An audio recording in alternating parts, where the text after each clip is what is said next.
አሁን ምልክት አለው ነብዩ ለመውደድ ሶስት ነገር ምልክት አለ አንዱ ነብዩን መውደድ ማፍቀር ከማን በላይ ከልጆችህ በላይ ከባለቤትህ በላይ ከአባትህ በላይ ከሀብትህ ከሁሉ ነገር በላይ ነብዩን መውደድ ማፍቀር አላህ ይስጠን ይሄን መሐባ ሁለተኛ ነብዩን ማላቅ ነብዩን ማክበር ወተعزروه وتوقروه እንዴት ነበሩ ሰሃባዎች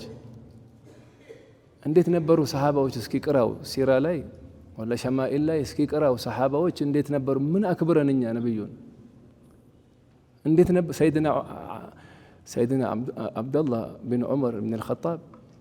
من شدة اتباعه لنبي يسرتن مسرات أبد نويت لله عندي لا ولكنه عشقنا محبة نبي صلى الله عليه وسلم يا رجوتن ما أدركنا يسرتن مسراتنا النسوقة እዚህ ቁጭ አሉ ቁጭ ማለት ነው እዚህ ጋር እንዲ ጎንበስ አሉ ጎንበስ በቃ ነብዩ የሰሩትን መስራት ነው ሰለላሁ ዐለይሂ ወሰለም እሳቸውን ማላቅ ማክበር መውደድ እሳቸውን ማላቅ እሳቸውን መከተል ይሄው አሁን ከመግሪብ እስከ ኢሻ